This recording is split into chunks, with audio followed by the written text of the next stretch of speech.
ಇನ್ನು ಯಲ್ಲಾಪುರದ ಸ್ಟೋರಿ ನೋಡೋಣ. ಯಲ್ಲಾಪುರದಲ್ಲಿ ವಿವಾಹಿತ ಮಹಿಳೆಯ ಕತ್ತು ಸೀಳಿ ನಿನ್ನೆ ಕೊಲೆ ಮಾಡಿದ ಪ್ರಕರಣ ವಿಚಾರಕ್ಕೆ ಸಂಬಂಧಪಟ್ಟಂತೆ ಈಗ ಈ ಕೊಲೆಯನ್ನು ಖಂಡನೆ ಮಾಡಿ ಇವತ್ತು ಯಲ್ಲಾಪುರವನ್ನ ಬಂದ್ ಮಾಡಲಾಗ್ತಾ ಇದೆ. ಹಿಂದೂ ಪರ ಸಂಘಟನೆ ಇವತ್ತು ಯಲ್ಲಾಪುರ ಬಂದ್ಗೆ ಕರೆ ಕೊಟ್ಟಿದೆ.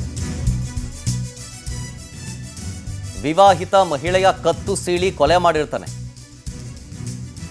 ಈ ಸಂಬಂಧ ಇವತ್ತು ಯಲ್ಲಾಪುರ ಬಂದ್. ಹಿಂದೂ ಪರ ಸಂಘಟನೆ ಯಲ್ಲಾಪುರ ಬಂದ್ಗೆ ಕರೆ ಕೊಟ್ಟಿದೆ.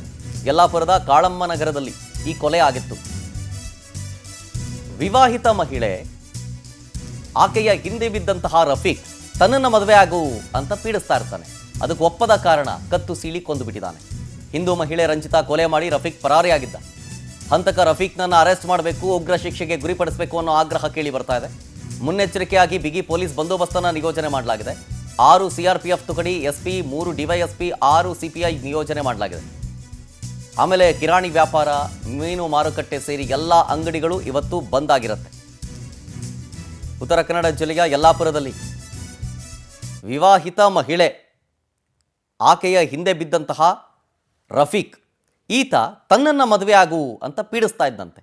ಮದುವೆಗೆ ಒಪ್ಪಲಿಲ್ಲ ಅಂಥೇಳಿ ನಡು ರಸ್ತೆಗೆಲ್ಲ ಚಾಕುವಿನಿಂದ ಇರಿದು ಕೊಲೆ ಮಾಡಿಬಿಟ್ಟು ಪರಾರಿಯಾಗಿಬಿಟ್ಟಿದ್ದಾನೆ. ಶನಿವಾರ ನಡೆದಂಥ ಘಟನೆ ಇದು. ಆಮೇಲೆ ರಫೀಕ್ ಮತ್ತು ರಂಜಿತಾ ಇಬ್ಬರೂ ಕ್ಲಾಸ್ಮೇಟ್ಸ್ಗಳಂತೆ. ಮತ್ತೆ ಸಂಪರ್ಕಕ್ಕೆ ಸಿಕ್ಕಿದ್ದರಂತೆ. ಮೇಲಿಂದ ಮೇಲೆ ಮೆಸೇಜ್ ಕೂಡ ಮಾಡ್ತಿದ್ದಂತೆ. ಇದ್ರ ಬಗ್ಗೆ ಶಿವರಾಮ್ ಹೆಬ್ಬಾರ್ ಅವರು ಕೂಡ ಮಾತನಾಡಿದ್ದಾರೆ. ಬನ್ನಿ ನೋಡೋಣ. ಅಮಾಯಕ ಹೆಣ್ಣು ಮಗಳ ಭೀಕರ ಕೊಲೆ ದುರಂತ ನಿಜಕ್ಕೂ ಕೂಡ ನಾಗರಿಕ ಸಮಾಜ ತಲೆ ತಗ್ಗಿಸುವಂತಾಗಿದೆ. ಯಲ್ಲಾಪುರದ ಇತಿಹಾಸದಲ್ಲಿ ಇಂಥ ಕರಾಳ ದಿವಸವನ್ನು ನಾವೆಂದೂ ನೋಡಿರಲಿಲ್ಲ. ಆ ಕಾರಣಕ್ಕಾಗಿ ಯಲ್ಲಾಪುರದ ಪೊಲೀಸ್ ಇಲಾಖೆಗೆ ಜಿಲ್ಲಾ ಪೊಲೀಸ್ ವರಿಷ್ಠರು SP, DYSP ಜೊತೆಯ ಅತಿಥಿಕ್ಯದಲ್ಲಿ ಸಭೆಯನ್ನು ನಡೆಸಿ ಆರೋಪಿಯನ್ನು ಕೂಡಲೇ ಬಂಧಿಸಿ ಕಾನೂನಲ್ಲಿ ಅತಿ ಹೆಚ್ಚು ಶಿಕ್ಷೆ ಏನು ಕೊಡಲಿಕ್ಕೆ ಸಾಧ್ಯವೋ ಕೊನೆಯ ಶಿಕ್ಷೆಯನ್ನು ವಿಧಿಸಬೇಕು ಎಂದು ಆಗ್ರಹಿಸುತ್ತೇನೆ. ಅಷ್ಟೇ ಅಲ್ಲ, ಕುಟುಂಬಕ್ಕೆ ಸಲ್ಲಬೇಕಾದಂಥ ಏನೆಲ್ಲ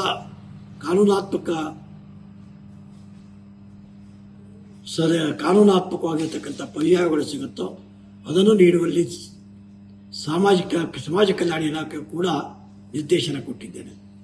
ಈ ಇಲಾಖೆ ಇಂಥ ಅಮಾಯಕವನ್ನು ಕಟ್ಟುನಿಟ್ಟಾಗಿ ಡೀಟೇಲ್ಸ್ ಕೊಡ್ತಾರೆ. ಇದ್ರ ಬಗ್ಗೆ ನಮ್ಮ ಪ್ರತಿನಿಧಿ ಉದಯ್ ಬರ್ಗಿ ಫೋನ್ ಸಂಪರ್ಕದಲ್ಲಿ. ಉದಯ್, ಈ ಕೇಸ್ ವಿಚಾರಕ್ಕೆ ಸಂಬಂಧಪಟ್ಟಂತೆ ಪೊಲೀಸರು ಯಾವ ರೀತಿ ತನಿಖೆ ಮಾಡ್ತಾ ಇದ್ದಾರೆ? ಜೊತೆಗೆ ಈ ಕೊಲೆಗಾರನ ಸುಳಿವೇನಾದರೂ ಸಿಕ್ಕಿದೆಯಾ ಸದ್ಯದ ಮಟ್ಟಿಗೆ?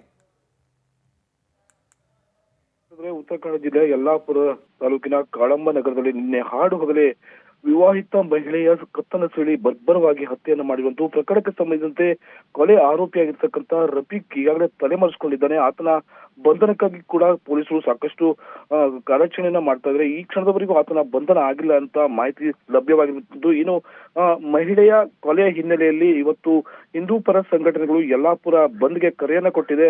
ಸಂಪೂರ್ಣವಾಗಿ ಯಲ್ಲಾಪುರ ನಗರದ ಎಲ್ಲಾ ಅಂಗಡಿ ಮುಂಗಟ್ಟುಗಳು ಕೂಡ ಈಗಾಗಲೇ ಬಂದ್ ಆಗಿರುವಂತದ್ದು.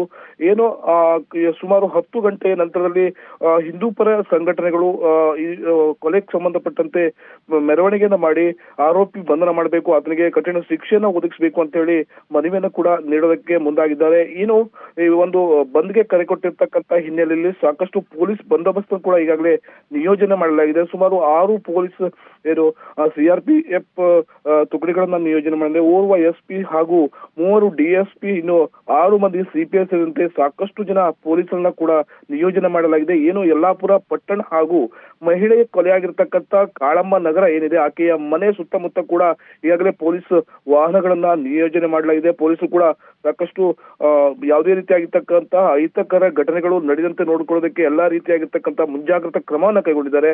ಪಟ್ಟಣದ ಬಹುತೇಕ ಭಾಗಗಳಲ್ಲಿ ಈಗಾಗಲೇ CC ಕ್ಯಾಮೆರಾವನ್ನ ಕೂಡ ಅಳವಡಿಸಿರುವಂತದ್ದು. ಯಾಕಂತಂದ್ರೆ ಈ ಒಂದು ಗಲಾಟೆಯಲ್ಲಿ ಎಲ್ಲಾದ್ರೂ ಹೊರಗಡೆಯಿಂದ ಬಂದಂತ ಪ್ರತಿಭಟನಾಕಾರರು ಕಲ್ಲನ್ನ ಎಸೆಯಬಹುದು, ಗಲಾಟೆಗೆ ಪ್ರಚೋದನೆ ನೀಡಬಹುದು ಅನ್ನೋ ಕಾರಣಕ್ಕಾಗಿ ಇಲ್ಲಿನ SP ಆಗಿರ್ತಕ್ಕಂಥ ದೀಪನ್ ಅವರು ಸಾಕಷ್ಟು ಕ್ರಮವನ್ನ ತೆಗೆದುಕೊಂಡಿದ್ದಾರೆ. ಯಾವುದೇ ರೀತಿಯಾಗಿರ್ತಕ್ಕಂಥ ಅಹಿತಕರ ಘಟನೆಗಳನ್ನು ನಡೆಯದೇ ರೀತಿಯಲ್ಲಿ ಆರೋಪಿಯನ್ನ ಬಂಧಿಸಬೇಕು, ಹೀಗಾಗಿ ಆತನಿಗೆ ಶಿಕ್ಷೆಯನ್ನು ಕೊಡೋದಕ್ಕೂ ಕೂಡ ಎಲ್ಲ ರೀತಿಯಾಗಿರ್ತಕ್ಕಂಥ ಕಾರ್ಯಾಚರಣೆಗೆ ಪೊಲೀಸರು ಇಳಿದಿರುವಂತದ್ದು. ಶರತ್, ಥ್ಯಾಂಕ್ ಯು ಉದಯ್ ಡೀಟೇಲ್ಸ್ಗಾಗಿ.